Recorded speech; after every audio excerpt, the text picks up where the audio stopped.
C'est à la fois inédit et très agréable de vous accueillir non pas devant les 6 messes du musée, mais en pleine nature.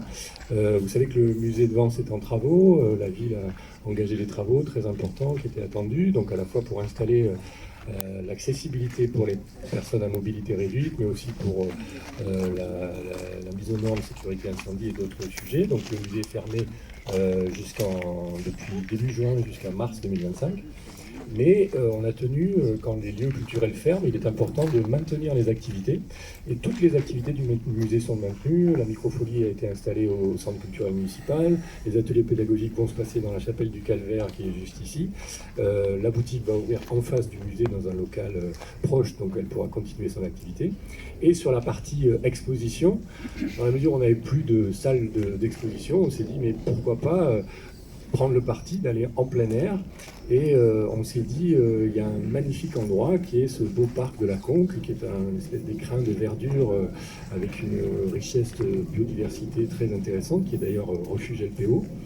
Et donc on s'est dit, il faudrait travailler avec des artistes qui ont l'habitude de travailler dans un espace naturel, parce que c'est pas pareil que de travailler dans un espace fermé.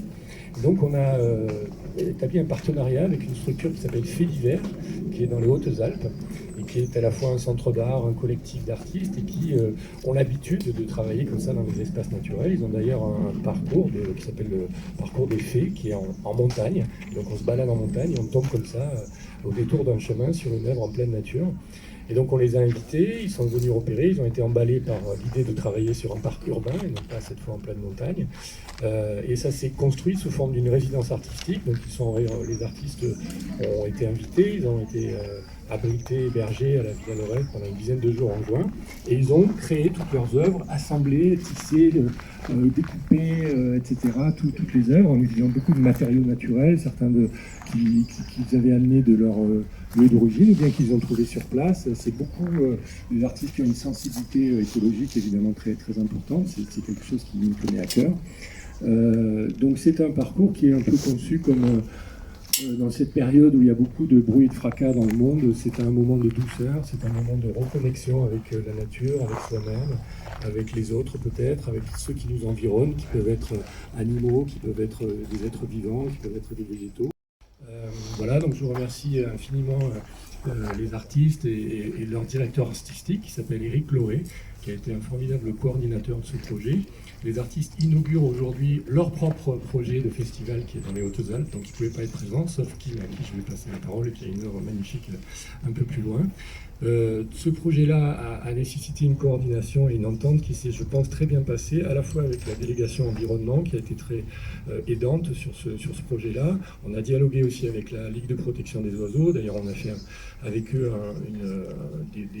des éléments de sensibilisation, notamment au jeune public, à la faune et à la flore du parc. Il y a eu une intervention de la direction technique. On remercie aussi l'association diocésaine de Nice qui nous met à disposition la chapelle du Calvaire, qui est un autre lieu magnifique, puisqu'il y a une œuvre qui est accueillie dans la chapelle et on développera les ateliers pédagogiques dans la chapelle elle-même. Voilà, je vais quand même citer les noms des artistes. Il y en a 9, donc ce sont Inek Skotak et Teresa Ola. Autre élément aussi peut-être à prendre en compte, il y a une dimension très internationale, européenne du parcours. Donc Inek, il est de République tchèque, Véronique Matedi, Roland Cros, Reka Zabo, qui elle est de Hongrie, Kim, qui est ici, Maurizio Peron, qui est un Italien, qui est venu de ces montagnes italiennes pour monter l'œuvre que vous verrez, Erwan Cito et Cédric Cosme, que vous connaissez pour certains si vous avez déjà vu l'exposition merveilleuse que nous avions proposée il y a quelque temps au musée cette fois. Voilà, merci infiniment. En tout cas, on est très heureux de proposer ce projet qui va rester ouvert jusqu'à fin novembre et on espère qu'il rencontrera voilà, son public et c'est quelque chose qui est très ouvert absolument à tous les publics, c'est-à-dire que les œuvres qui sont là, on peut les voir en famille, on peut les voir avec un œil aiguisé de connaissances en art ou bien tout simplement lors d'une promenade et d'un moment d'agrément.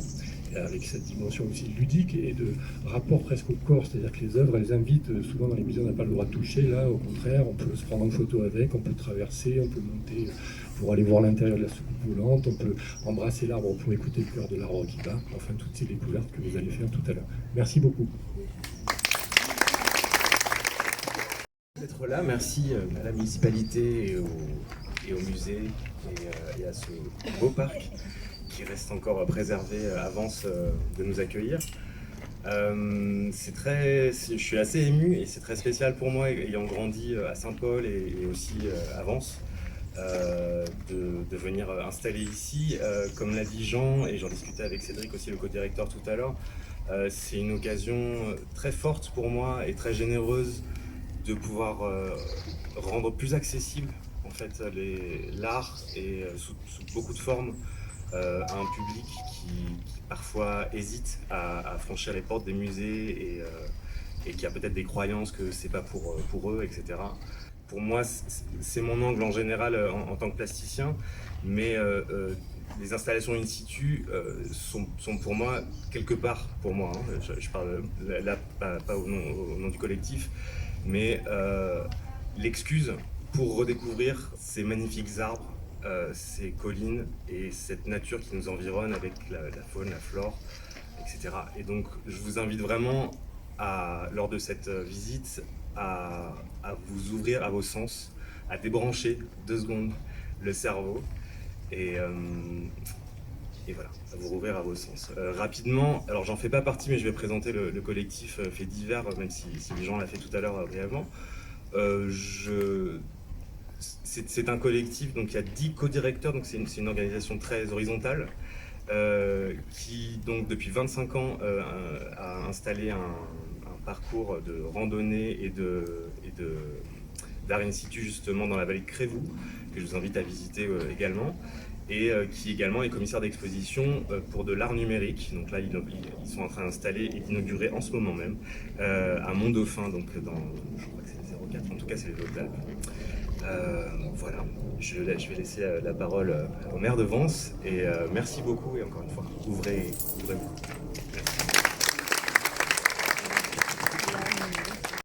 Bah, écoutez, vous êtes nombreux, donc presque autant qu'au château, donc ça fait plaisir dans ce magnifique lieu, effectivement, qui a été réhabilité.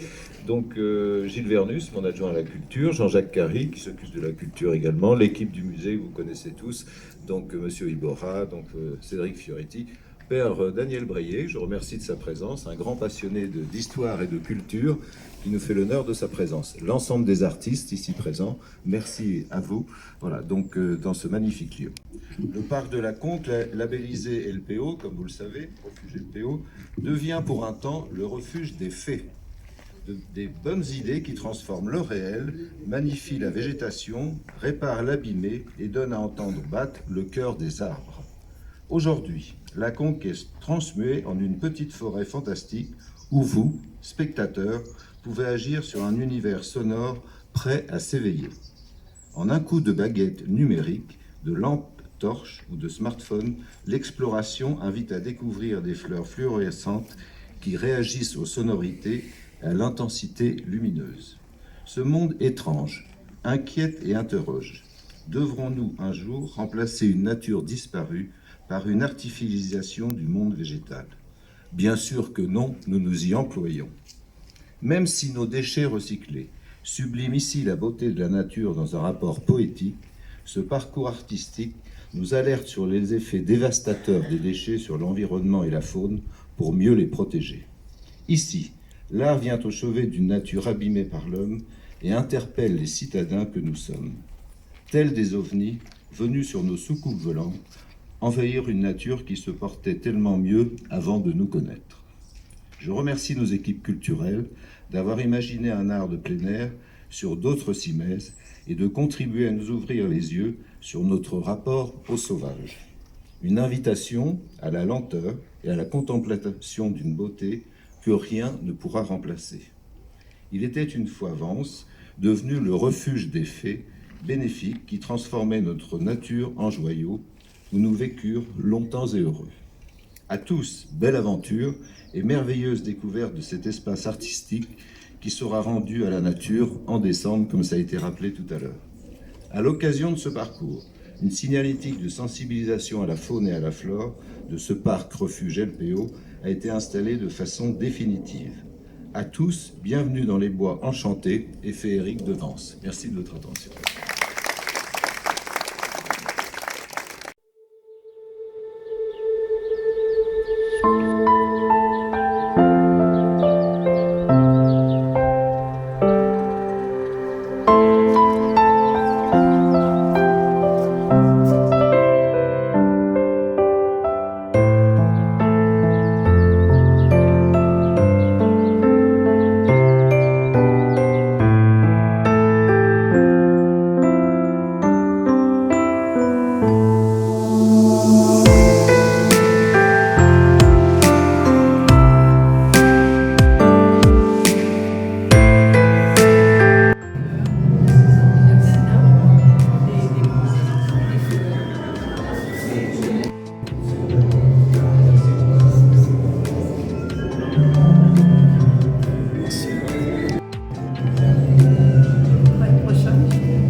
C'est évidemment une invitation à être à l'écoute du monde sensible qui nous entoure, du monde naturel qui nous entoure. Et quand on entend ce cœur, on peut aussi se poser la question si c'est pas notre propre cœur, notre propre cœur à tous en tant que vivant qu'on entend, aussi bien les écoutes, animaux. En tout cas, comme toujours, c'est une invitation à écouter tout ce qui se passe dans les messages qui ne sont pas forcément visibles, mais qui communiquent entre les éléments du vivant. Voilà.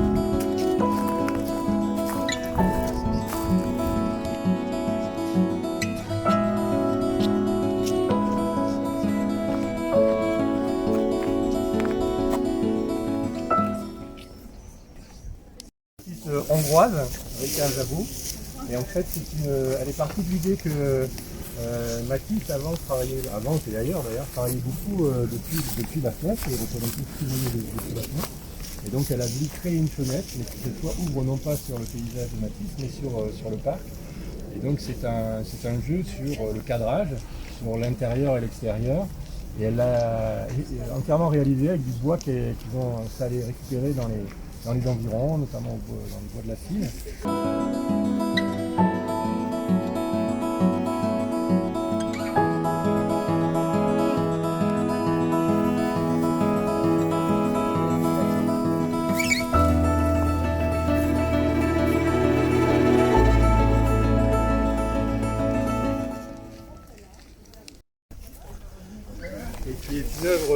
d'humour. Alors nous, à Vence, on a un rapport à l'ufologie et aux ovnis avec le col de Vence. Là, c'était pas cette région-là, mais c'est pas très loin non plus. C'est basé sur une anecdote de 1965 qui s'est passée à Valençol, dans les Hautes-Alpes, où une personne, M. Maurice Mastre, là c'est lui-même, pas à la masque, en tout cas, il a dit qu'il a vu un vaisseau d'extraterrestre qui s'est posé dans son champ de lavande. Et il avait, dans le rapport de gendarmerie, dit que cette soucoupe volante avait la forme d'un ballon de rugby et la taille d'une Renault Dauphine, soit 3,95 m. Et donc, la soucoupe a continué et puis finalement elle est arrivée ici, elle s'est posée là en juin, donc elle est là.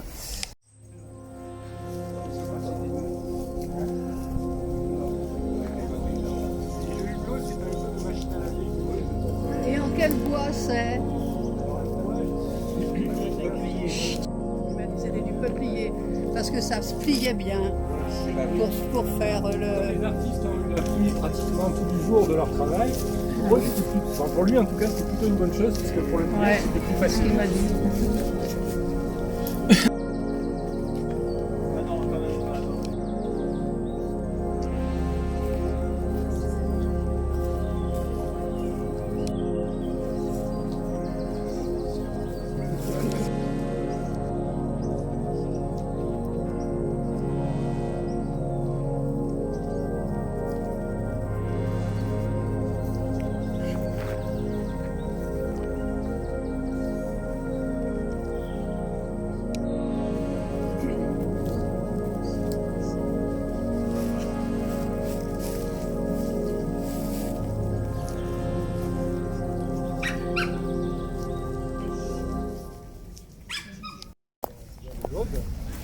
Et en fait, elle est partie, c'est un peu un hommage au vivant, elle est partie de cette notion que les cellules souches dans la nature, dans le vivant, sont des cellules qui se régénèrent et qui produisent de nouvelles cellules, des cellules neuves qui peuvent réparer ou régénérer nos tissus et nos organes.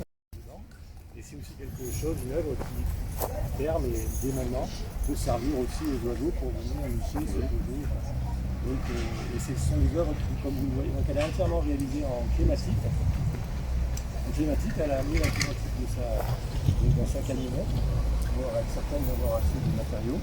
Et elle a passé un temps assez long, plusieurs jours, pour tout assembler, tout tresser en fonction de la hauteur. Puis c'est relié aux arbres. Oui. Donc si on a envie de... C'est trop sympa, il a l'air d'être très sympa celle-ci. Alors voilà, pour l'attachant. présenter cette œuvre, il y aura un bien meilleur intervenant que moi, qui est l'artiste lui-même. Jamais à la hauteur de ce que l'artiste. Donc, je vous donne la parole.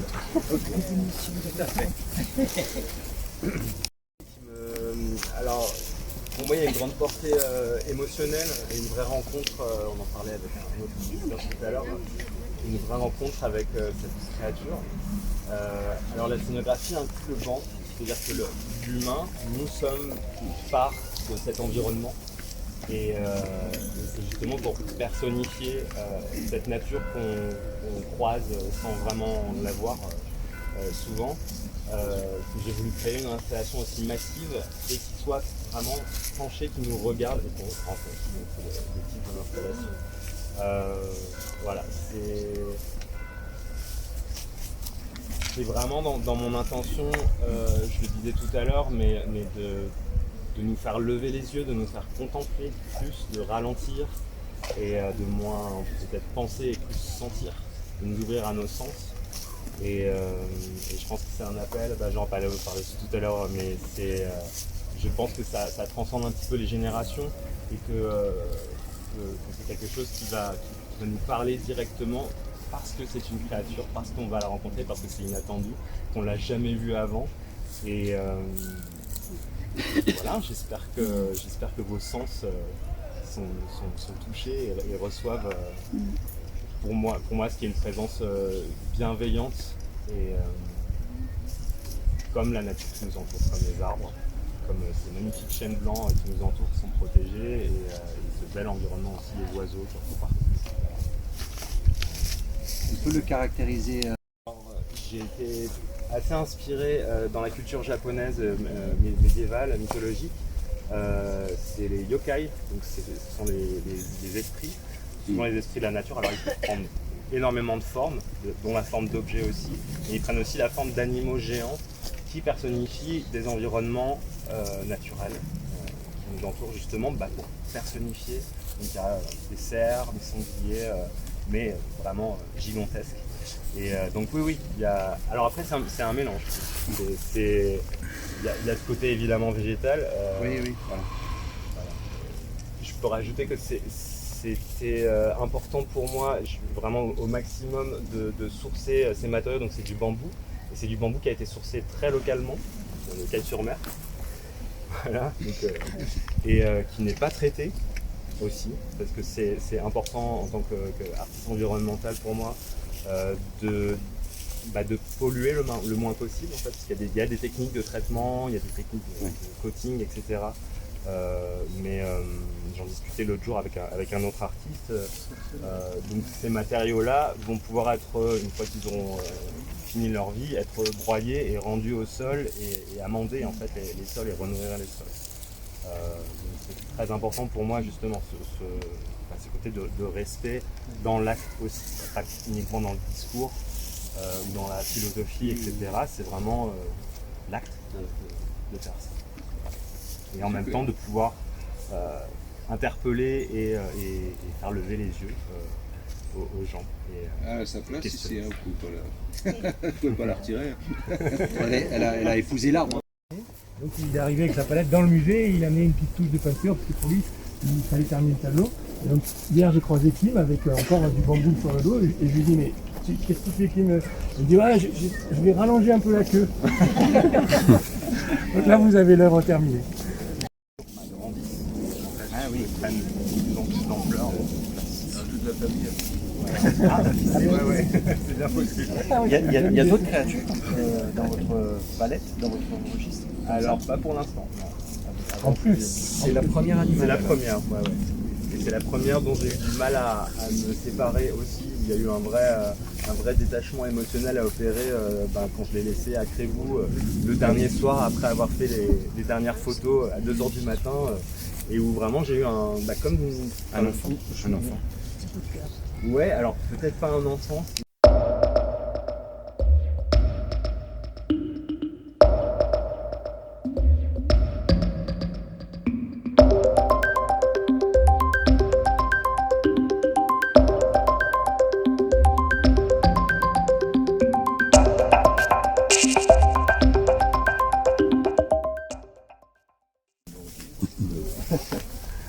Et justement, c'est un peu pour débrancher aussi le cerveau. Pour plus, parce que c'est rigolo, c'est ça. Selon les générations, selon les cultures, etc. Tout à l'heure, on m'a parlé d'un homme front. Pour d'autres, c'est un porc-épic, un hérisson, un ver, une chenille, un serpent. Avec une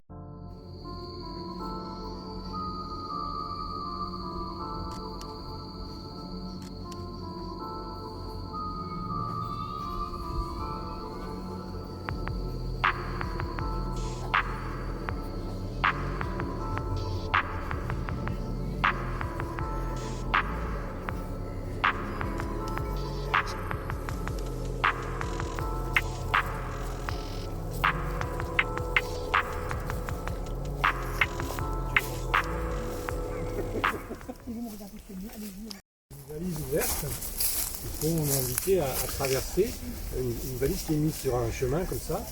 Et en fait, c'est une invocation un peu à l'imaginaire des voyageurs et des colporteurs autrefois qui comme ça traversaient des territoires avec des choses dans leurs valises et qui reliaient des parties isolées dans les montagnes notamment.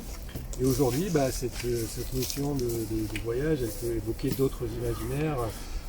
Des voyageurs soit pour des rêves d'exotisme, soit pour des migrations parce que c'est compliqué dans leur pays, soit un adolescent qui tue son domicile, soit une valise qu'on déterre d'un grenier où on trouve plein de surprises. Et donc lui, il pose sa valise ouverte sur un sentier du parc de la Conque.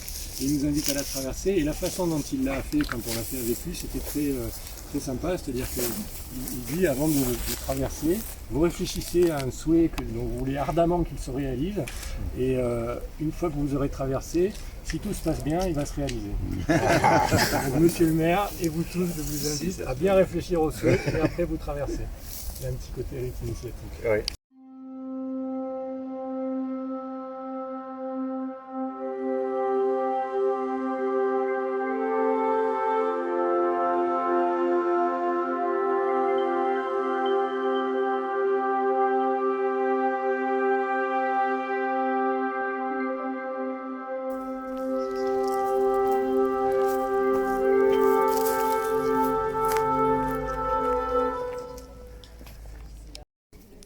Elle s'appelle Obscura Humanitas, qui est obscure, et en fait elle est un peu à deux niveaux. Un premier niveau tout simple qui est celui d'une expérience qu'on fait, que je vais vous inviter à faire. Et en fait on rentre dans la boîte, on ferme bien la porte, on reste quelques instants pour s'accommoder, pour que les yeux s'accommodent à la lumière. Et au bout d'un moment, sur les petits écrans, les petites facettes qui sont présents devant soi, on se rend compte que ce qu'on voit, c'est en fait ce qui nous entoure, le paysage, où voilà, s'il y a des gens qui se déplacent, on voit le mouvement, mais de façon inversée. Et en fait, c'est le principe de la caméra obscura, c'est-à-dire l'ancêtre de l'appareil photo, qui est un phénomène optique tout simple. Si vous prenez même un grand temps de déménagement, que vous creusez un petit trou, vous rentrez à l'intérieur, vous pouvez être petit, mais moi je l'avais fait enfant sans savoir, et en fait vous voyez l'image de ce qui est autour, mais sur un écran comme si on avait inversé l'image. Et donc c'est l'environnement à la nature, et donc il nous invite à remettre les choses à l'endroit et à regarder les choses, d'où ce regard à la fois un peu effrayé mais qui en même temps nous invite à prendre conscience et à nous préoccuper de ce qui nous entoure, du paysage, de l'environnement. Voilà.